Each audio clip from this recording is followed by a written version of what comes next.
Sebetulnya kan begini ya, Prof. Mahfud tuh selalu berada di lingkaran pemerintahan kan. Saya sedikit banyak tuh memahami lah. Misalnya dengan Pak Jokowi gimana, dengan Pak Prabowo gimana kan, dengan Pak Prabowo juga sebenarnya. Yang saya lihat itu ada kesamaan nih antara Pak Prabowo dengan Pak Jokowi itu sering banget ngumpulin pengusaha. Kayak misalnya kan Pak Prabowo baru beberapa hari yang lalu mengumpulkan pengusaha. Nah, memang seketergantung apa sih sebetulnya negeri ini tuh dengan pengusaha-pengusaha yang 1% yang katanya mau menguasai hajat hidup orang banyak ini? Karena menguasai hajat hidup orang banyak itulah karena dia kan menjadi penentu perekonomian kita, karena mereka yang menentukan, yang punya modal, mereka yang bisa menggerakkan, mereka yang bisa menghentikan di dalam berbagai kegiatan yang mempunyai dampak masif bagi perekonomian masyarakat. Kebal hukumkah mereka, Prof?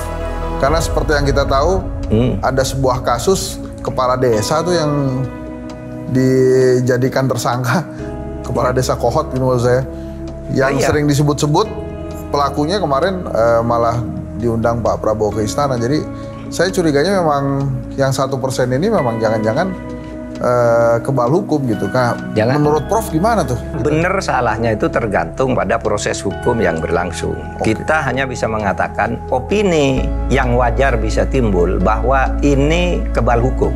Karena dari sudut hukum itu kan sudah jelas tuh ya, siapa yang salah di pagar laut itu, ya kan? Ini kan sudah diumumkan, ini ada 263 sertifikat palsu, sertifikat ilegal. Yang di sana ada lagi ratusan, yang di sana ratusan.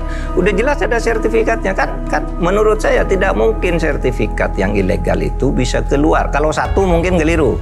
Tapi ini ratusan, mungkin ribuan. Pasti ada yang sengaja, ada otaknya di belakang ini.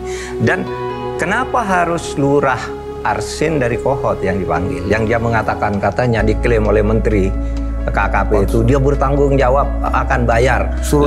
Dia satu kepala desa padahal ini desanya 16.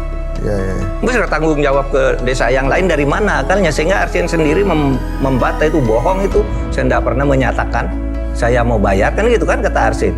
Itu artinya apa? Kita orang yang waras mengatakan berarti ada orang yang menjadi otak oligarki yang datang ke Menteri KKP mengatakan sudah bilang aja saya yang Arsin mau bayar, nanti uangnya dari saya, kan selesai dari situ.